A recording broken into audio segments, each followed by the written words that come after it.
So I've noticed that among many players, there are 5 mistakes that average players make that if they just cut these mistakes out, paid attention to them and worked on them, it would help to elevate their game. So we're gonna go over what these mistakes are, what you can do about them to correct them, to fix them, so that you're performing better in your matches. That's coming up next.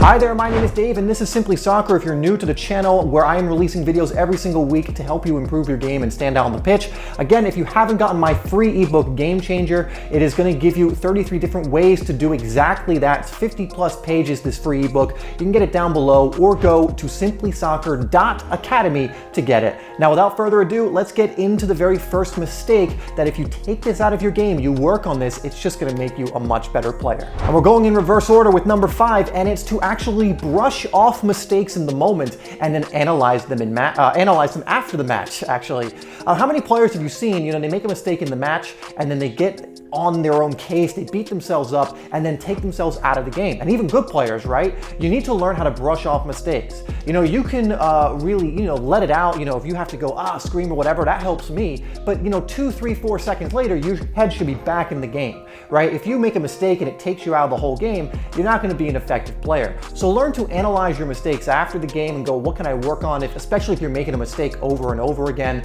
But ultimately in the match, you miss a chance, you play a bad pass, whatever else it is, you need to learn how to bounce back, get back into the game and tune in very quickly, or else you're just going to continue to make more and more mistakes. And this is very common with most players. Make a mistake and they either get really down on themselves or they start blaming others or whatever else, but whatever it is, it makes them perform worse. So you want to get into the habit of just brushing it off and moving forward with the match. So if you like that one or you already like this video, hit that like button and we'll move on to number 4. And number 4 is a big one, and it's play to your strengths and work on your weaknesses. Matches are not the time to try new things, essentially. In matches, you want to take what you've worked on and try and be the best impact player you can be. So for example, if you're a player who doesn't typically take players one-on-one, but you think it's cool and you want to be able to do that, well, trying to do that in matches when you're not very good at it is not something to go for, right? You want to emphasize your strengths.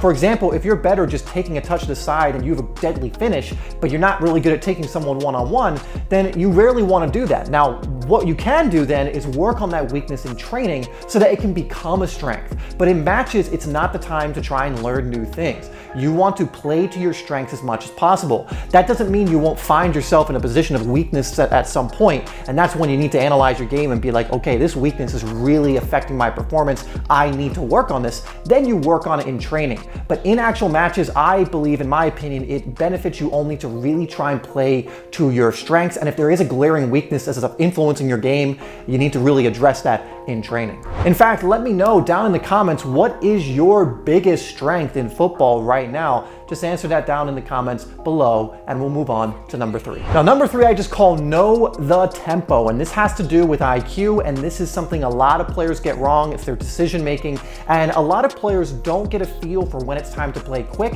when it's time to speed up the game, or time to slow it down, or anything in between. How many times have you had a player play too quickly and then it just put their team into trouble, or they lost the ball, or a player play too slow and they kind of ruined a counterattack that could have been very dangerous, right? And this comes from soccer IQ. Sometimes it is time to just take control and get some passing game going and tell your teammates to let's control the ball because we keep giving it away, or the tempo is very high and we're making a lot of mistakes. Let's just maintain possession, play it around and slow the tempo down.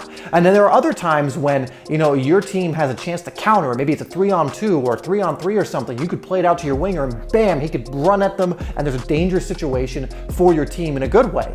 But then the player doesn't play the ball and they try and slow it down and it's not the right option. Knowing which to do is essential, and you'll find with a lot of average players, they don't know which to do, right? They'll play it too quickly when it's not necessary, or they'll slow the play down when really it would be more of a benefit to speed it up. And so this is something to do with soccer IQ. You can look at some of my other videos that go over this and how to develop this, but it's something to absolutely develop because it's a massive mistake and massively frustrating when you're on the end of it, when your teammate makes the wrong decision and you realize, guys, we're in a 3-on-1 situation, 3-on-2 situation, we have a chance to counter, or stop, why are we trying to play that impossible ball? Let's slow it down, let's get control of this game.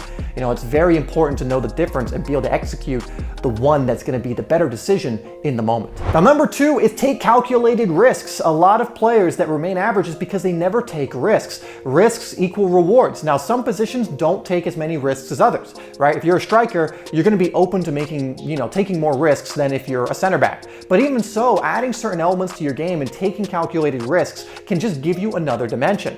A center midfield player who's being asked to be creative, who's not trying anything, isn't going to have much of an impact.